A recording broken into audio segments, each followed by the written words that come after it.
열왕기하는 5장 전체를 다 써서 이 나아만 장군 이야기를 하고 있는데요. 이방인이고 이스라엘 원수 나라의 우두머리고 또 나병 환자인 이 사람 엘리사를 통해 나병을 치료받고 구원이 임하는 그런 이야기입니다. 근데 이 사람 살리려고 포로로 잡혀간 주님을 닮은 그런 소녀가 나오는데, 우리를 살리려고 예수님이 이 땅에 오신 것처럼 이 나아만 장군 살려내려고 그 구원의 과정 중에 하나님께 쓰임 받는 사람이 있는데, 바로 이스라엘의 포로로 사로잡혀온 이 어린 소녀입니다. 오늘은 이 어린 소녀를 통해서 하나님께서 딴 것까지 예수를 모르는 사람들을 구원하시는데 어떻게 여러분과 저의 인생도 사용하시는지 묵상하도록 하겠습니다. 첫 번째로, 하나님은 짧은 어린 입술도 영혼 구원의 도구로 사용하신다 말씀합니다. 하나님은 우리를 구원의 도구로 사용하시는데 우리 장점만 사용하는 것이 아니고 우리의 약점도 사용하십니다. 근데 우리는 우리의 장점만 구원의 도구로 쓰임받기 원하지, 우리 약점이 구원의 도구로 쓰임받기 원하지 않습니다. 왜냐하면 내 약점이 드러나는 것을 별로 좋아하지 않기 때문입니다. 스펄전 목사님은 말합니다. 우리 자신에게 어떤 좋은 일을 하라고 하면 우리는 그 일을 합니다. 우리더러 칭찬받는 모임에 참석하라고 하면, 사회적인 신분이 상승하는 일을 하라고 하면, 또는 동료 그리스도인들에게 우리를 나타내는 일을 하라고 하면 우리는 한 마리의 물고기처럼 뛰어올라 그 일을 합니다. 하지만 그 일이 우리에게 부끄러움을 주는 일이라고 가정해 봅시다. 그리고 그 일이 우리의 능력보다는 우리의 무능력을 드러내는 것이라고 가정해 봅시다. 그러면 우리는 그 일을 사용하고 말 것입니다. 모세는 하나님을 위해 가서 더듬거리는 말로써 하나님께 영광을 돌려야 했지만 그는 그런 일을 좋아하지 않았습니다. 하나님께서 너의 능력을 달라 하면은 기꺼이 드리는 사람들이 많습니다. 근데 하나님께서 너의 무능력을 달라 하면 우린 모세처럼 뒤로 피합니다. 많은 분들이 멋진 모습을 보여주기 쉽지 더듬거리는 말로 주의 증인이 되는 모습 보여주기 싫어합니다. 우린 다 모세와 같습니다. 그러나 성도 여러분, 우리는 회개해야 됩니다. 주님은 어떤 분이시냐면 우리의 멋진 입술만 사용하시는 분이 아니에요. 주님은 순종하는 입술을 사용하시는 분입니다. 주님은 모세에게 가서 말 잘하라고 하지 않으셨어요. 말 잘하는 게 모세 사명이 아니에요. 모세는 말을 잘 못하더라도, 그래서 이스라엘의 장로들과 바로왕과 신하들에게 웃음거리가 되더라도 순종하는 입술이 돼서 주의 말씀을 전하는 게 모세 사명입니다. 오늘 본문에 보시면 이 나아만 장군에게 그 나병을 고칠 수 있는 하나님의 기름 부으신 선지자가 있다는 사실을 전한 사람, 말 잘하는 사람 아닙니다. 연설가도 아니고 유명한 설교자도 아닙니다. 하나님이 사용하고 계시는 도구는 말이 짧은 이스라엘의 어린 소녀입니다.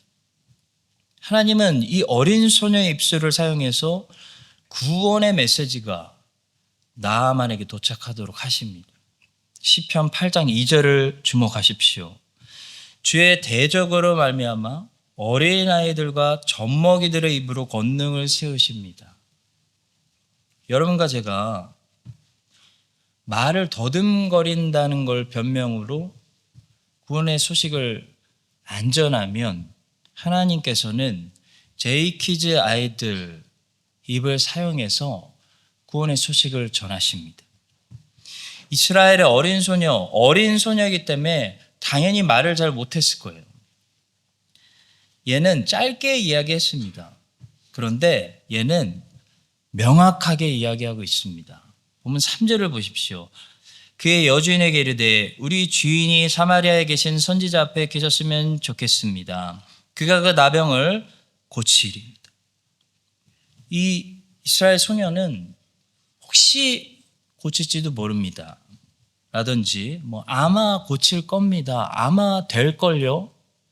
라든지 한번 트라이 해보세요. 라고 하지 않았어요. 이스라엘 소녀는 확신을 가지고 있었기 때문에 메시지가 명확합니다. 그가 그 나병을 고치리이다. 고칠 수 있습니다. 여러분, 말은 언제 분명해질까요? 말하는 사람의 입장이 분명할 때 말이 분명해져요. 가끔 정치인들 여기저기 빠져나가려고 입장을 분명하지 않을 때 말이 애매해지잖아요. 오죽하면 예, 아니오라 하세요라고 하겠어요. 듣고 있어도 말이 애매모호해서 뭔 소린지 알아듣기 어렵습니다. 입장이 분명하지 않으면요, 말의 명확성이 떨어져요.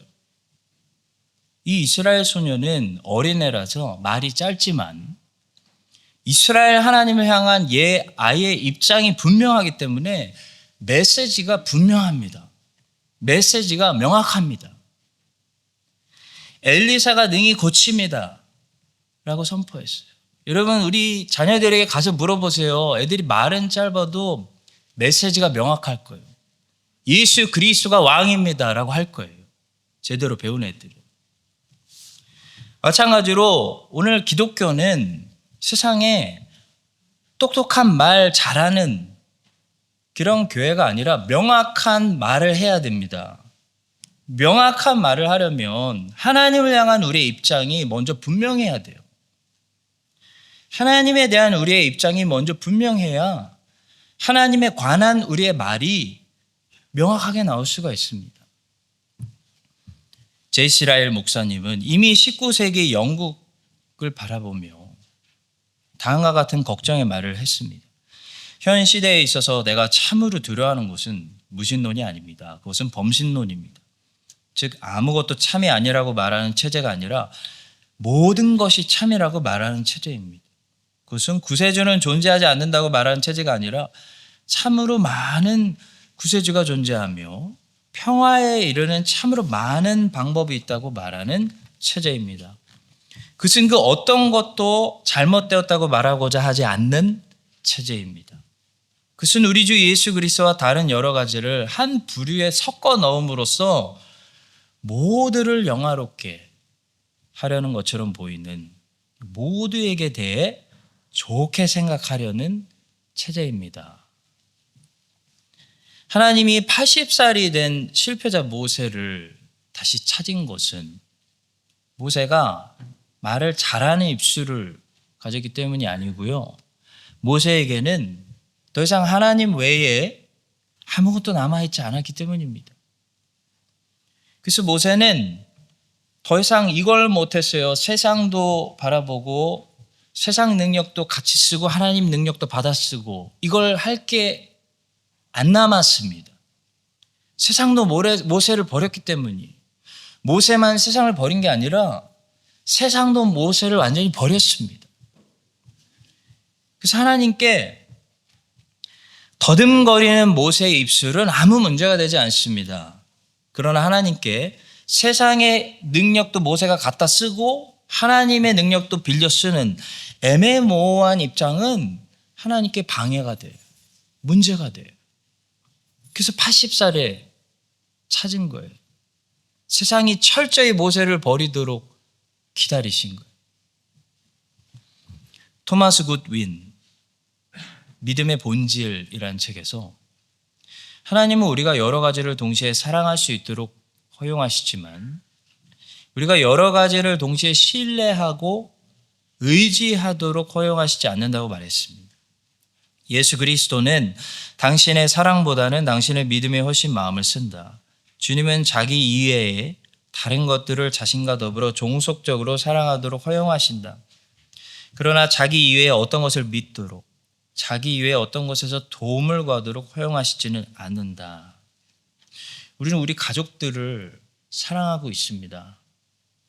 우리는 교회 공동체로 불러주신 영적 가족을 또 사랑해야 됩니다. 성경은 성도들에게 서로 사랑하라, 사랑해라, 원수도 사랑해라 라고 말하고 있어요. 그러나 믿으라고, 주 예수 외에 믿으라고 명령하는 것은 한 가지도 없어요. 오직 주 예수님만 믿으라고 얘기해요. 우리는 서로를 흔들리지 않는 반석이라고 생각해서는 안 됩니다. 우상숭배는 하나님 외에 다른 것을 사랑하는 마음이기보다 하나님 외에 내가 또 다른 것을 신뢰하고 의지하고 있는 마음이 우상숭배의 마음입니다. 성도 여러분, 우리 하나님은 우리의 능력만, 잘하는 거, 멋지게 보이는 것만 사용하시는 게 아니고 부끄러운 모습, 무능력도 사용하십니다. 하나님은 더듬거리는 입술을, 어린 입술도 달라고 하십니다.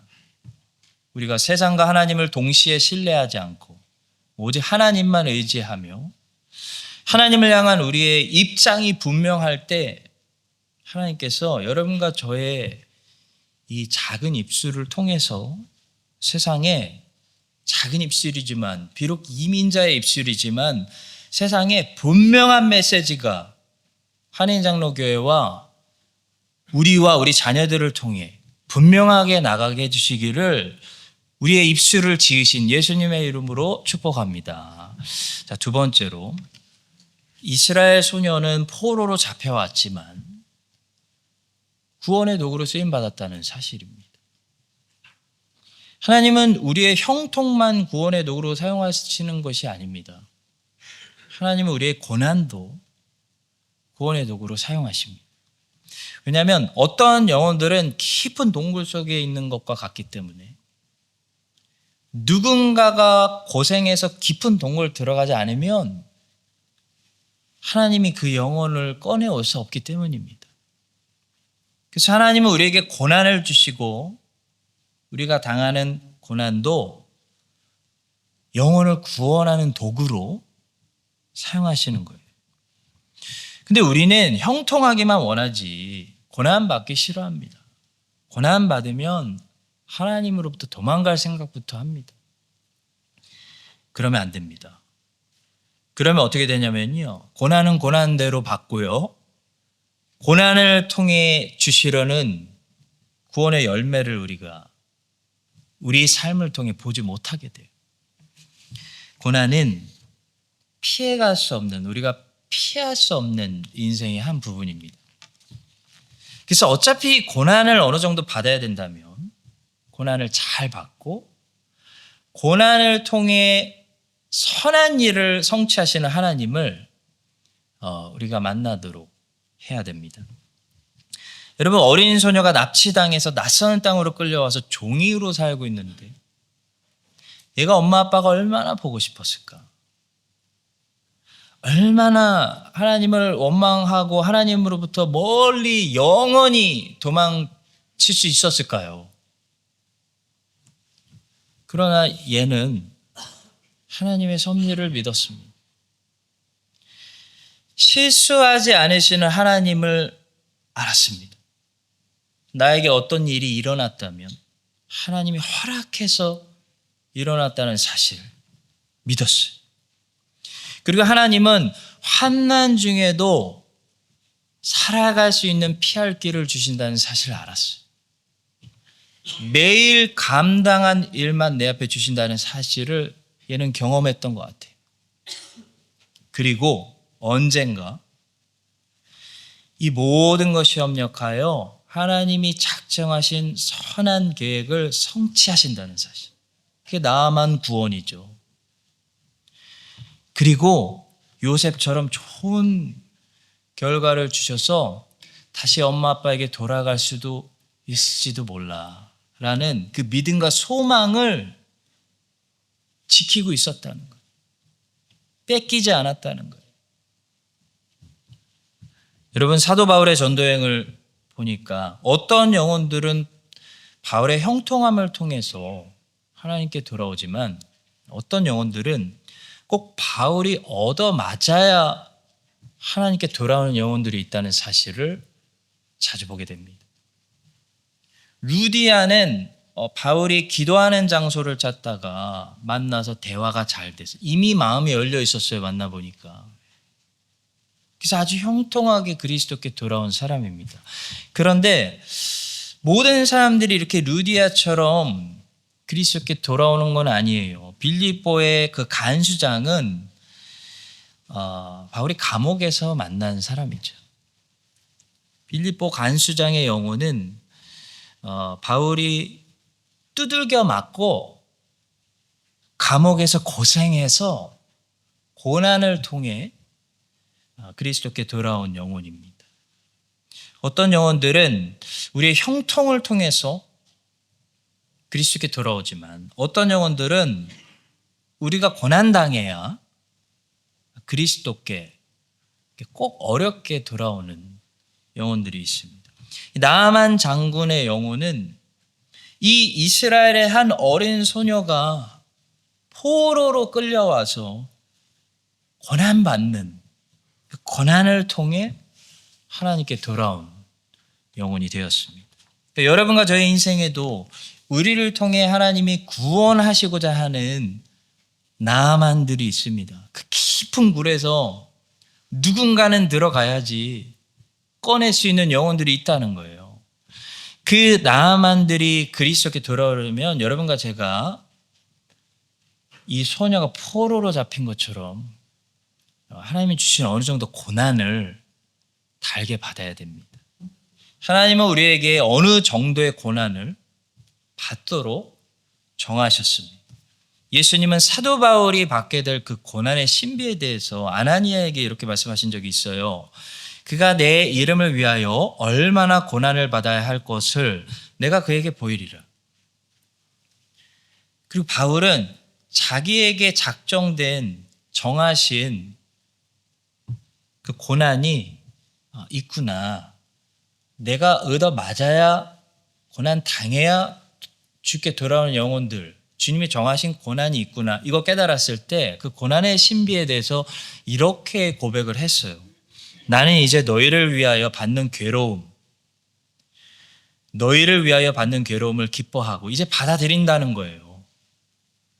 그리스도의 남은 고난을 그의 몸된 교회를 위하여 내 육체에 채우노라. 내가 채찍을 한번 맞을 때마다 돌아오는 영혼들이 있다. 이걸 바울이 깨닫기 시작한 거예요. 성도 여러분, 여러분과 저에게도 하나님이 정하신 우리 인생에 채워져야 하는 그런 고난들이 있습니다. 그 고난이 있기 때문에 고난당할 때 감당할 고난만 주실 거다. 고난당할 때 피할 길 보여주실 거다. 다 지나가면 모든 것이 협력하여 선을 이루고 요셉의 결말처럼 보여줄 테니까 인내해라. 이런 약속도 있는 거지. 그리스도가 주신 약속된 고난이 없으면 그런 약속들을 주실 리 없잖아요. 고난당할 때 우리는 이상히 여기지 말고 놀라지도 말고 고난당할 때 하나님의 약속을 기억하고 내 고난당함을 통해 내가 채우는 이 고난을 통해 하나님께 돌아와야 되는 영혼들을 하나님 이끄시고 있다. 내 인생을 쓰고 있다. 여러분 이 사실을 믿으시기 바랍니다. 창세기 1장 14절에 이런 말씀이 있어요. 광명체들이 있어 그것들로 징조와 계절과 날과 해를 이루게 하라. 창조하셨을 때 이야기인데요. 여기서 계절은 꼭 봄, 여름, 가을, 겨울 날씨에만 제한된 뜻이 아니고 하나님이 정하신 시즌이 있다. 하나님의 역사에 정하신 때가 있다. 라는 좀 더 넓은 그런 뜻을 포함하고 있습니다. 김남국 목사님이 이렇게 해석하셨어요. 넷째 날에 언급된 계절은 우리가 현재 경험하고 있는 사계절과는 다른 개념입니다. 하나님이 정하신 시기가 있다는 것을 의미합니다. 즉 피조 세계는 하나님이 정하신 질서와 법칙에 따라 움직인다는 뜻입니다. 여러분, 우리는 선택할 수 있는 자유가 있는 자율적인 존재죠, 인간은. 그런데 그 자유는 하나님의 정하신 섭리 아래 제한되어 있고 통제를 받고 있습니다. 그래서 아무리 더 빨리 가려고 해도 빨리 가지지 않는 일들이 있다는 거예요. 아무리 더 노력해도 더 빨리 땡겨지지 않는 일들이 인생에 있다는 거예요. 왜냐하면 하나님이 정해놓으신 기한과 때가 있기 때문입니다. 내가 빨리 뛴다고 지구가 자전을 빨리 하나요? 아니죠. 24시간이 돼야 지구가 한 바퀴 돕니다. 우리가 더 열심히 산다고 지구가 공전을 더 빨리 할까요? 아니죠. 365일이라는 시간이 흘러야 지구가 태양을 한 바퀴 돕니다. 지구인은 지구의 법칙에 따라 살아야 하듯이 사람의 인생은 하나님의 계절에 따라 맞춰서 살아야 됩니다. 여러분, 모닝스타라고 부르는 지구인들이 별명을 지은 별이 있죠. 금성이에요. 금성에 대해서 얼마나 아시나요? 금성은 참 골 때리는 녀석입니다. 금성은 수성보다 태양에서 더 멀리 떨어져 있는데도 수성보다 그 표면 온도가 훨씬 뜨겁다고 합니다. 한마디로 금성의 환경은 불타는 지옥입니다. 금성은 자전이 공전보다 더 오래 걸리는 희한한 별입니다. 금성은 스스로 한 바퀴 도는데 우리 지구의 시간으로 243일이 걸려요. 한 바퀴 도는데. 근데 금성은 태양을 한 바퀴 도는데 지구의 시간으로 더 짧게 걸려요. 225일이면은 한 바퀴 돈다고 합니다. 제일 신기한 것은 금성은 우리 태양계 안의 별들 중에 유일하게 혼자 반대 방향으로 회전하는 이상한 놈이에요. 모든 행성들이 서쪽에서 동쪽 방향으로 자전합니다. 그래서 행성 안에 있으면 해가 동쪽에서 떠서 서쪽으로 지는 것으로 보입니다. 근데 금성은 유일하게 동쪽에서 서쪽 방향으로 혼자 회전합니다. 그래서 금성 안에서 보면 해는 서쪽에서 떠서 동쪽으로 지는 거죠. 저는 이 금성이라는 놈이 모닝스타라는 별명을 가진 것에 섬뜩 놀랐습니다. 왜냐하면 성경을 읽다가 사탄의 별명도 모닝스타라고 부른 적이 있기 때문이에요. 너 아침의 아들 계명성 새벽별이요. 어찌 그리 하늘에서 떨어졌으며 너 열국을 엎은 자요. 어찌 그리 땅에 찍혔는고. 그러고 보니까 사탄의 특징이 뭘까요? 혼자 반대로 회전하고 거꾸로 도는 거 아니겠습니까? 성도 여러분, 지구에서 우린 금성처럼 살지 말아야 됩니다. 우린 지구에 있습니다. 지구에는 하나님이 정해놓으신 징조와 계절과 날과 해가 있습니다. 우리는 그 하나님의 섭리를 벗어나서 자유로울 수 없습니다. 우리는 그 하나님의 섭리 안에서 자유롭습니다. 그래서 진정한 자유는 진리를 벗어나는 게 아니에요.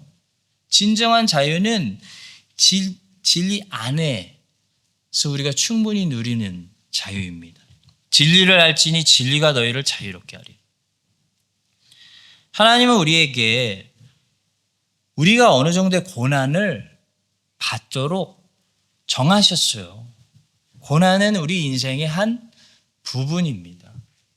하나님은 고난 중에 우리가 감당할 만한 고난만 매일 주신다고 약속하셨습니다. 하나님은 그 고난 중에 우리가 살아갈 수 있는 길, 피할 길을 보여주신다고 약속하셨습니다. 하나님은 그 고난이 평생 영원하지는 않을 것이며 모든 것이 협력하여 요셉의 인생처럼 선을 이루는 날을 약속하셨습니다. 하나님은 오늘도 여러분과 저의 고난을 통해 누군가의 영혼을 예수께 이끌고 계십니다. 우리의 고난을 사용하고 계십니다. 비록 어릴 때 이렇게 포로로 잡혀와서 고생했지만 이 아이가 믿음을 지키고 나만의 영혼을 구원하는데 이게 귀하게 그 인생이 쓰임 받고 있는 이 이스라엘의 소녀의 삶처럼 여러분과 저도 고난의 계절 중에 하나님의 계획과 반대로 회전하는 것이 아니고 고난의 계절이 오면 오히려 하나님과 더 박자를 맞추는 삶을 사시기를, 고난 중에도 우리와 함께 하시는 예수님의 이름으로 축복합니다. 자, 마지막 세 번째로 축복의 통로가 되어야 한다. 우리는 말씀합니다. 여러분과 저는 축복의 통로가 되어야 한다. 말씀합니다. 이스라엘의 어린 소녀가 어떻게 하나님의 은혜가 이 나아만 장군에게까지 흘러가게 하는 축복의 통로가 되고 있는지 보세요. 주목하세요. 하나님은 우리를 통로로 사용하십니다. 우리가 비전센터 지을 때 이 물을 땅에서 끌어오기 위해서 어떻게 수로를 까는지 봤습니다. 수로가 없으면 물을 끌어올 수가 없어요. 마찬가지로 통로들이 없으면요, 이 하나님의 은혜를 하나님을 모르는 사람들에게 구석구석 끌어올 수가 없어요. 하나님은 우리들로 온 세상에 흩어져서 이 수로를 까셔서 하나님의 은혜가 우리의 인생을 통해 온 세상으로 흘러가게 하셨습니다. 여러분, 아브라함이 어떻게 아비멜렉의 집에 축복의 통로가 되었는지 기억해 보십시오. 아브라함이 기도하니까 아브라함이 치료받는 게 아니라 아비멜렉의 집이 치료받고 있습니다. 아브라함이 하나님께 기도하며 하나님이 아비멜렉과 그의 아내와 여종을 치료하사 출산하게 하셨으니 축복의 통로죠. 야곱이 어떻게 라반의 집에 복의 통로가 되었는지 생각해 보십시오. 20년 동안. 여러분, 라반이 언제부터 인생이 풀렸냐면 야곱 온 후부터 풀렸어요. 야곱이 라반의 집에 들어온 첫날부터 라반의 집이 20년 동안 복을 받기 시작하는데 그걸 라반도 인정했습니다. 라반이 그에게 이르되 여호와께서 너로 말미암아 내게 복 주신 줄을 내가 깨달았노니 네가 나를 사랑스럽게 여기거든 그대로 있으라. 이 복덩이를 놓치지 않으려고 하는 거죠. 요셉이 어떻게 보디발의 집에 들어온 날부터 보디발의 집이 복을 받는지 보세요. 축복의 통로입니다. 그가 요셉에게 자기의 집과 그의 모든 소유물을 주관하게 한 때부터 여호와께서 요셉을 위하여 그 애굽 사람의 집에 복을 내리심으로 여호와의 복이 그의 집과 밭에 있는 모든 소유에 미친지라. 느헤미야가 어떻게 페르시아 왕에게 평안을 끼치는 축복의 통로가 되었는지 여러분 생각해 보세요. 느헤미야는 페르시아 왕이 절대로 놓치고 싶지 않은 사람이었습니다. 쟤 어디 가면 큰일 난다. 그런 사람이었습니다. 왕이 내게 이르시되 내가 몇 날에 다녀올 길이며 어느 때에 돌아오겠느냐. 여러분, AI 시대에 다 리셋되고 있는데 놓치고 싶지 않은 사람, 붙잡고 싶은 사람 되려면 우리는 어떤 사람들이 돼야 할까요? 하나님의 축복의 통로가 돼야 합니다. 나 때문에 하나님이 회사를 복주시는, 나 때문에 하나님이 내 사장님을 복주시는, 내가 너를 고용한 다음부터 이상하게 모든 일이 잘 되기 시작한다. 야, 네가 우리 가게에 들어온 다음부터 이상하게 손님이 많아졌다. 너 혹시 기도하니? 이런 소리를 듣는 축복의 통로들이 돼야 됩니다. 하나님께서는 바벨론 포로로 잡혀가는 유대인들에게 너희들 바벨론 포로로 잡혀간다고 해서 그 사람들 미워하고 거기가 망하기를 구하지 말고 너희들 때문에 너희들이 들어간 후부터 그 땅이 잘 되고 평안하고 복받게 하라고 예레미야를 통해 이렇게 말씀하셨습니다. 너희는 내가 사로잡혀 가게 한 그 성읍의 평안을 구하고 그를 위하여 여호와께 기도하라. 오늘 본문에 나오는 이 어린 이스라엘 소녀 보세요. 우리보다 훨씬 어린 제이키즈예요. 얼마나 저 말씀대로 축복의 통로가 되고 있습니다. 이 아이는 포로로 잡혀왔다고 해서 자기 주인을 속으로 멸시하고 저주하고 그러지 않았습니다. 이 아이가 어떻게 진심으로 내 주인이 나았으면 좋겠다, 그런 마음을 품고 있었는지 여러분 보세요. 그의 여주인에게 이르되 우리 주인이 사마리아에 계신 선지자 앞에 계셨으면 참 좋겠습니다. 그가 그 병을 고치리이다. 이 아이는 우리 주인이 하나님 선지자도 모르니 저렇게 나병 걸렸으니 참 고소하다, 이렇게 말한 게 아니고 우리 주인이 나처럼 하나님의 기름 부으신 선지자도 알고 하나님을 알았으면 좋겠다. 그래서 저 나병도 싹 고칠 텐데, 나을 텐데, 그럼 참 좋겠습니다. 그런 태도를 가지고 하나님이 보내신 곳에서 살고 있었다는 거예요. 성도 여러분, 하나님이 우리를 이런 축복의 통로가 되라고 우리 각자의 인생에 심으신 거예요. 불평하라고 심은 거 아니에요. 그러면 우리는 내가 심겨진 내 인생 주변의 모든 사람들이 나를 통해, 나 때문에 정말 평안했으면 좋겠다 라는 축복의 마음을 먼저 가져야 하는 것입니다.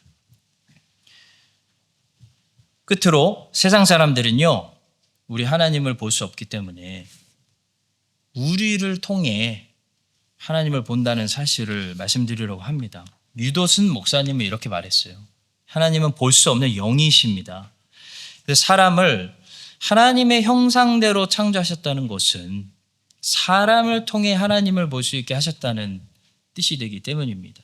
그러므로 그리스도인들은 하나님의 형상을 회복해 가고 있는 그리스도인들은 불신자들의 뭐예요? 성경이다 하는 말이 가능한 것입니다. 가나안 땅 사람들은 아브라함의 행동을 봤어요. 꼭 돈을 지불하고 정직하게 존경을 표하면서 그 땅을 사고 있는 아브라함의 행동과 성품을 보고 아브라함의 하나님을 짐작했습니다. 애굽 사람들은 요셉을 보고 하나님을 보았고, 바벨론 사람들은 다니엘을 보고 하나님을 보았습니다. 페르시아 사람들은 느헤미야를 보고 하나님을 보았습니다. 로마 사람들은 바울을 보고 하나님을 봤습니다. 오늘날 크라이스트처치와 뉴질랜드 사람들이 우리를 보고 하나님을 보고 있을까요? 우리가 꼭 하나님에 대해서 말한다고 하나님 보여줄 수 있는 거 아닙니다. 우리의 형상은, 하나님의 형상은 말만 아니라 삶으로 보여주는 것이에요. 시편 19편 1절부터 4절에는 기가 막힌 말씀이 있어요. 꼭 말로 하지 않아도 어떻게 하나님이 만드신 저 피조물들이 하나님에 대해서 영광을 큰 소리 치고 있는지 말씀하는 시편입니다. 하늘이 하나님의 영광을 선포하고 궁창이 그의 손으로 하신 일을 나타내는도다. 날은 날에게 말하고 밤은 밤에게 지식을 전하니 언어도 없고 말씀도 없으며 들리는 소리도 없으나 그 소리가 통한다라는 거예요. 온 땅에 통하고 그 말씀이 세계 끝까지 이르는도다. 여러분, 하늘이 참 크라이스트처럼 이쁜 하늘은 진짜 본 적 없어요. 그렇죠? 근데 하늘이 하나님 믿어라 말하나요? 소리 내나요? 아닙니다. 그러나 하늘은 오늘도 더 크신 하나님이 계시다라고 그 영광을 분명히 소리치고 있습니다. 마찬가지로 아브라함은 아비멜렉을 전도한 적이 없습니다.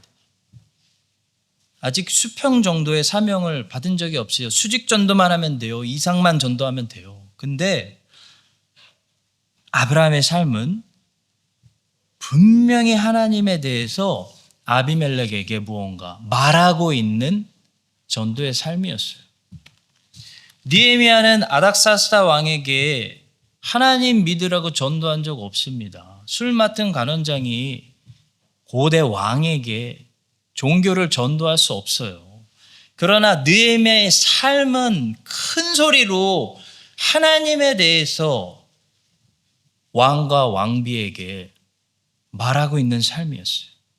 여러분, 아벨이 창세기에 보니까 언제 하나님에 대해서 말했습니까? 말한 적 없어요.